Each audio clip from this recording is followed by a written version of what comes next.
El sociólogo alemán Hartmut Rosa completó su novedosa construcción teórica de la realidad actual con el libro Resonancia, una sociología de la relación con el mundo, publicado en 2016, que luego de la teoría de la aceleración social que comenzó a exponer en el año 2005 con su libro Aceleración, una crítica social del tiempo, completa su programa teórico.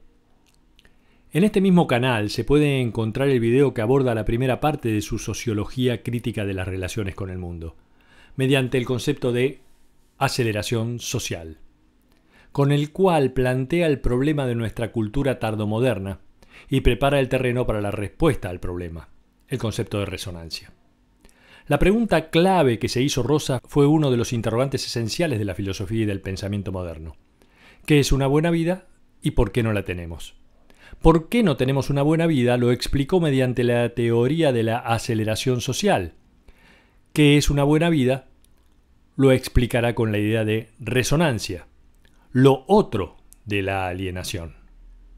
Resonancia y alienación son opuestos complementarios que mantienen entre sí una relación dialéctica. La resonancia no es posible ni pensable sin la alienación y viceversa. ¿Por qué se ha convertido el tiempo en el problema existencial número uno de los humanos del siglo XXI?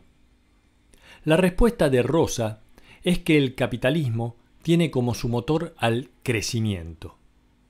Entonces lo que se necesita saber es ¿qué se entiende por crecimiento? Crecimiento se define como el aumento de una suma de valores añadidos producidos por un país durante un año. La parte clave de esta definición es durante un año. Porque hay muchas maneras de producir crecimiento.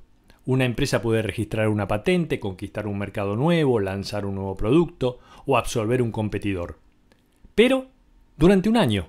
Es decir, que debe volver a hacerlo al siguiente año otra vez. Un ejecutivo tiene que hacerlo mejor este año que el año pasado. Es como andar en bicicleta un año a 5 km por hora, luego otro a 6, luego el siguiente a 7, 8, 9. Al cabo de cierto tiempo te vas agotando, pero tenés que seguir pedaleando al límite de tus fuerzas simplemente para no caer.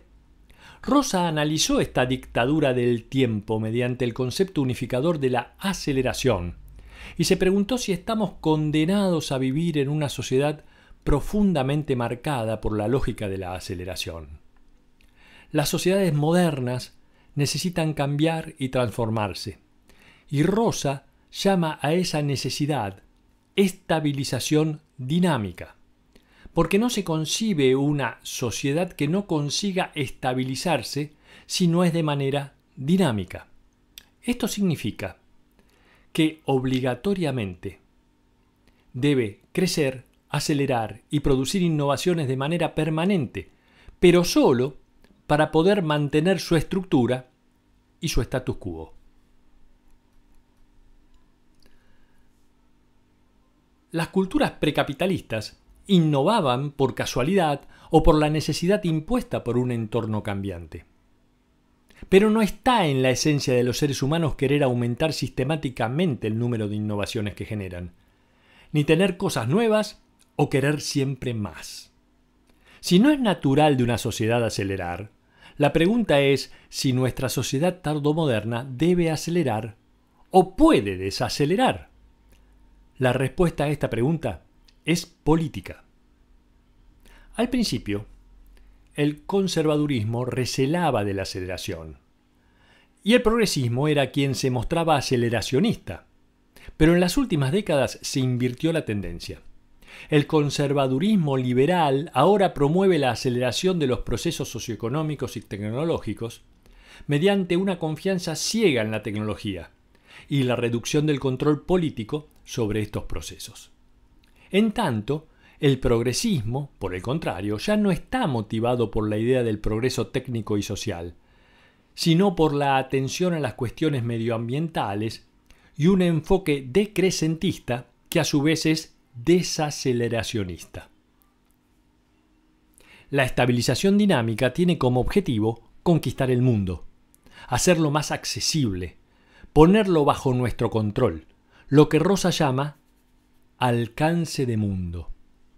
Porque la modernidad nos ha enseñado que la mejor forma para buscar una vida mejor debería estar siempre relacionada con controlarlo todo. Nos cuesta mucho salir de ese reflejo prometeico tan moderno de dominarlo todo. La explicación es que sin crecimiento y sin innovación constante se pierde empleo, se cierran empresas, los ingresos del Estado disminuyen y con ello la asistencia social, los sistemas sanitarios y los educativos. Y como inmediata consecuencia se produce una pérdida de legitimidad del sistema político. Sea el país que sea, cada año se debe correr un poco más deprisa con la única finalidad de defender nuestra posición, para que todo quede como estaba. Y para evitar que empeore, hay que pagar el precio de un esfuerzo mayor para movilizar toda energía hacia el crecimiento y la aceleración. La tardomodernidad desemboca entonces en una inmovilidad que nos aleja sistemáticamente del mundo y de la vida. No corremos hacia un objetivo prometedor que se encuentra por delante, por el contrario, huimos de un abismo catastrófico que avanza a nuestras espaldas. La otra cara de la moneda de la estabilización dinámica es que nos volvemos sordos con respecto al mundo. Lo que tengo en mi poder, lo que tengo a mi disposición, lo que controlo y domino, ya no me habla. Y es en esta instancia en que Rosa pone en juego su concepto de resonancia, que significa romper con el paradigma prometeico de control, aprender a escuchar el mundo en lugar de apropiarnos de él.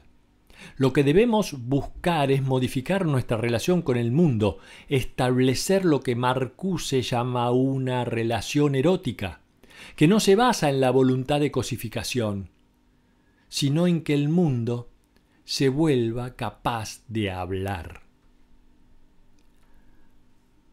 Rosa considera una pesadilla la idea de convertirnos en seres capaces de movernos cada vez más rápido y cada vez más dinámico, porque esa velocidad no nos da la capacidad de resolver problemas. Ni el medioambiental, ni la disputa entre israelíes y palestinos, ni las tensiones en Ucrania, incluso reaparece la Guerra Fría, surgen líderes como Trump, y dentro de todo este marasmo, la única esperanza que surge parece ser fusionarnos con la máquina, abriendo la puerta al transhumanismo. El crecimiento es indisociable de una lógica de la aceleración que somete a nuestros cuerpos y nuestras psiquis al agotamiento.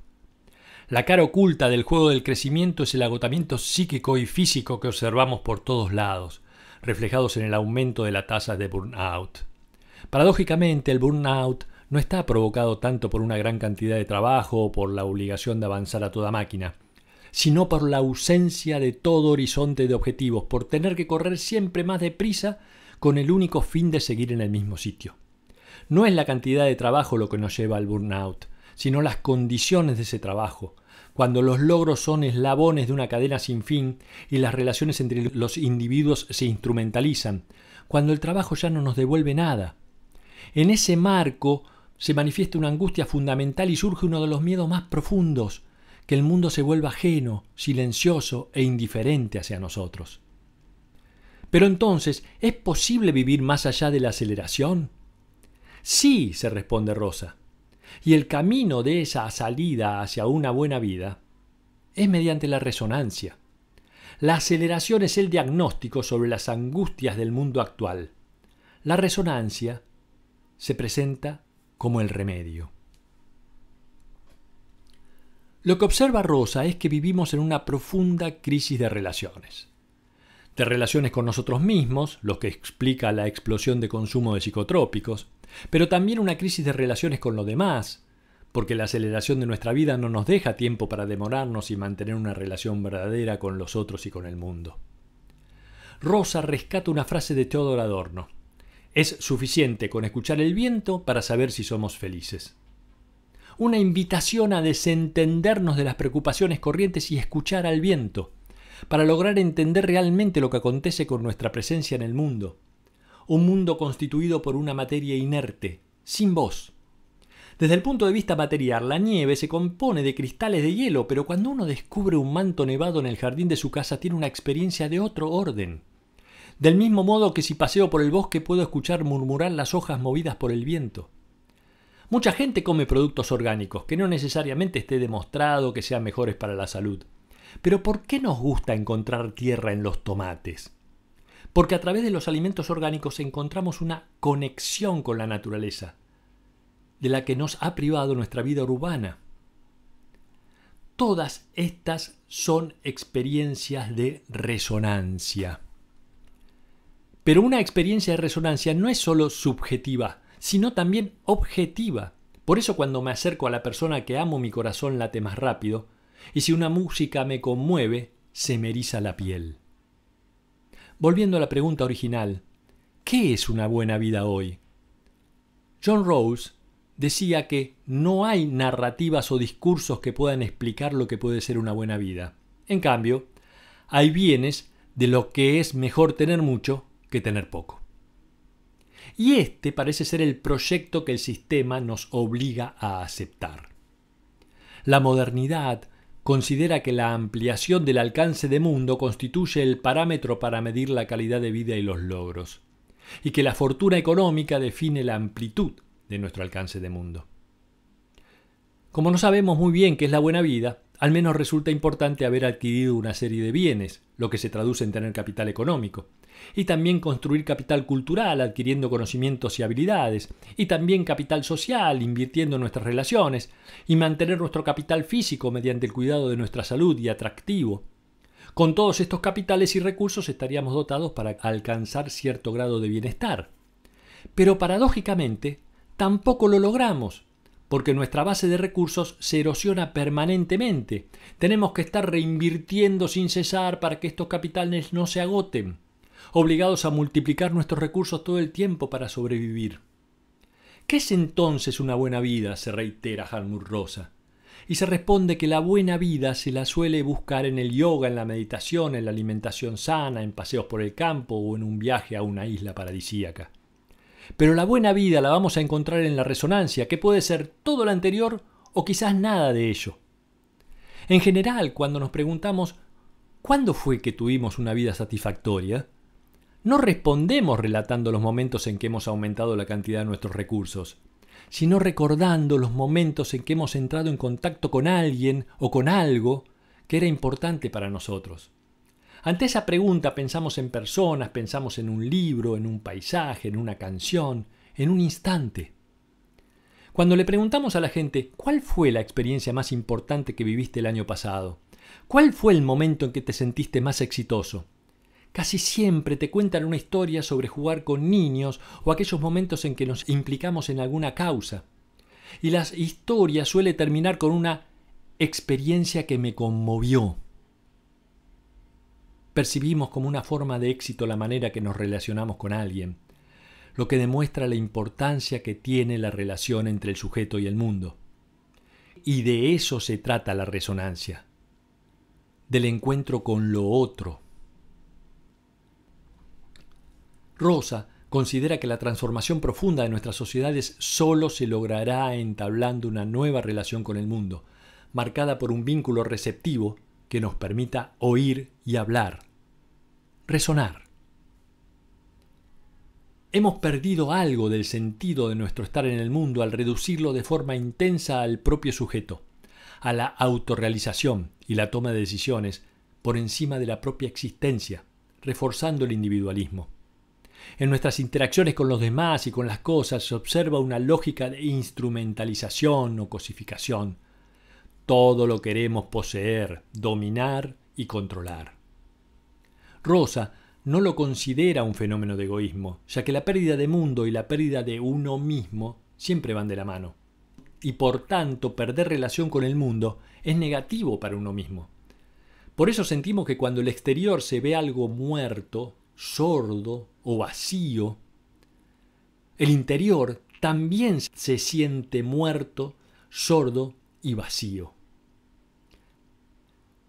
Esta es una de las razones por la cual los humanos sentimos la necesidad de entrar en relación con el mundo. Porque dejamos de estar alienados cuando entramos en resonancia con él.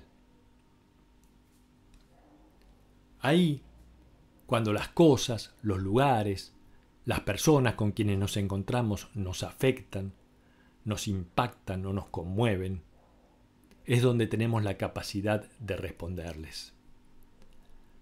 Puedo experimentar algún tipo de interpenetración de energía libidinosa, como lo llamaría Marcuse, entre el mundo y yo. Porque cuando se está de mal humor, esas cuerdas pierden su capacidad de resonar, se vuelven sordas y mudas, como si el mundo exterior no pudiera cantar, hasta se siente hostil e indiferente. A veces, aunque se sienta objetivamente que tengo razones de peso para sentirme satisfecho o feliz, por tener éxito, dinero o salud, el mundo sigue siendo sordo. Y otras veces, en medio de una asociación de fracasos, los ejes de resonancia vibran. Cuando me enamoro no solo de otra persona, sino también de una idea, una canción o un país, ambas entidades cobran vida. Siento que el paisaje es hermoso, oigo cantar a los pájaros, me fijo en las flores, me emociona la bandera. Cuando logro estar tan conectado con el mundo que me afecta, me conmueve. Es la prueba de que en esta era de la aceleración social necesitamos al otro. Necesitamos una relación receptiva con los otros y también con la naturaleza y con nuestro trabajo y, como dice el filósofo canadiense Charles Taylor, incluso entrar en relación con un cosmos que tenga sentido. Hartmut Rosa describe 4 momentos para la resonancia. Primero, la afección. Es cuando nos conmueve o afecta. Nos interpela, sea ese algo un paisaje, una persona o un acontecimiento. El segundo momento es la autoeficacia. Se trata de cuando respondemos a ese algo que nos afectó. Y solo podemos hablar de resonancia cuando a esta interpelación le sigue una respuesta activa. Y nos damos cuenta de que estamos vinculados al mundo de manera autónoma. Por ejemplo, un intercambio de miradas, un diálogo en el que ambas personas escuchan, ejecutar un instrumento o nadar en el océano. El tercer momento es la transformación. Nos sentimos transformados. No somos lo mismo que antes de entrar en resonancia con otro ser humano, con la naturaleza, un libro o una obra de arte. Por ejemplo, un profesor que está dando clase y entra en digresiones, se va por las ramas, significa que ha sido transformado y modifica su discurso preconcebido porque entró en resonancia con sus alumnos. Existe un cuarto momento de la resonancia, que no es exactamente parte del proceso, pero que sirve para entender que este tipo de relación está cargada de un elemento ineludible de indisponibilidad. Esto significa que no podemos planificar la resonancia ni obtenerla por la fuerza o por simple voluntad, y tampoco predecir el resultado de la transformación. La resonancia simplemente sucede. Para Hartmut Rosa, la resonancia es el camino para salir de la alienación que produce la aceleración social. La resonancia es una condición para una existencia digna de ser vivida. Cuando las cosas, las personas o la naturaleza nos impresionan, nos emocionan, nos conmueven y nos sentimos capacitados para responderles, estamos frente a una experiencia de resonancia. Adquirir conocimientos y habilidades es apropiarse de las cosas para controlarlas y dominarlas. Pero eso no es resonar. El proceso de resonancia es algo distinto. Nos debe conducir a una transformación. Tomemos como ejemplo la poesía. A partir de mi estudio puedo decir a qué movimiento literario pertenece un poema o de qué época data su escritura o cómo se estructuran sus versos. Pero para que me conmueva, el poema debe representar algo para mí, debe hacer algo por mí. En fin, debe permitirme vivir una experiencia nueva, abrirme a un nuevo horizonte. Después de relacionarme con ese poema, mi posición en el mundo es diferente, me he dejado transformar y soy en parte otra persona. En los procesos de asimilación de la resonancia sucede así. Entro en contacto con el mundo, todo sucede como si me hablara con él, me afecta, me toca, me transforma. Por eso, la resonancia no es un acto voluntario, no es algo que se pueda decidir.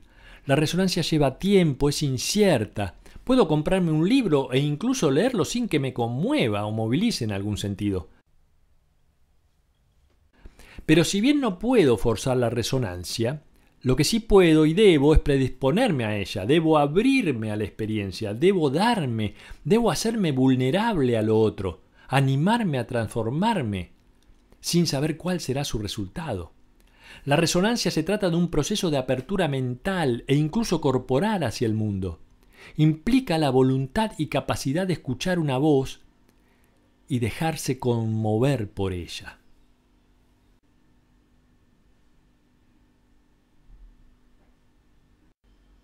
Rosa considera que existen 3 ejes para la resonancia. Un eje es el horizontal, que nos relaciona con los otros seres humanos. La familia es un clásico espacio de resonancia horizontal, si es que las relaciones familiares no se han degradado. O el ámbito político también lo es, porque la resonancia horizontal es una promesa de la democracia. Por eso, las crisis actuales de la democracia se pueden entender como ausencia de resonancia. Los políticos no nos entienden. Están sordos, viven en su burbuja, repiten las personas. Lo que quieren decir es que ya no resuenan para nosotros. La democracia es un eje de resonancia, pero no de lo igual, sino de la alteridad, de una voz diferente a la tuya. Lo igual no transforma. Por eso los regímenes totalitarios, que tienen como objetivo generar un único pensamiento, reducen al silencio a todo discurso diferente al propio. Impiden la resonancia. Otro eje de resonancia es el vertical. Se trata del encuentro con el esplendor o con una belleza que nos supera.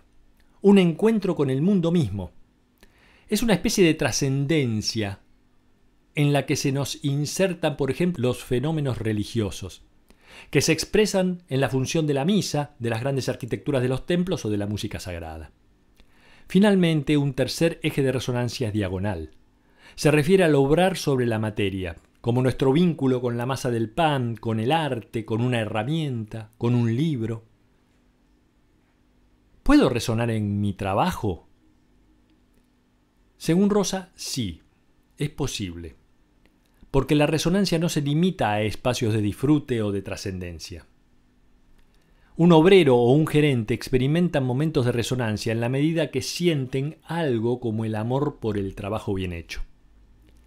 La dificultad de resonancia en el trabajo se debe a que hay demasiadas organizaciones donde la búsqueda obsesiva por la optimización y el beneficio destruyen las posibilidades de verse afectado por la interpelación de lo otro.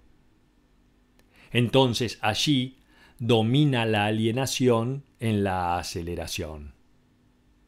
Esto demuestra que incluir un poco de resonancia en un sistema alienante, refractario a la resonancia, como suele ser el laboral, no es suficiente para una buena vida.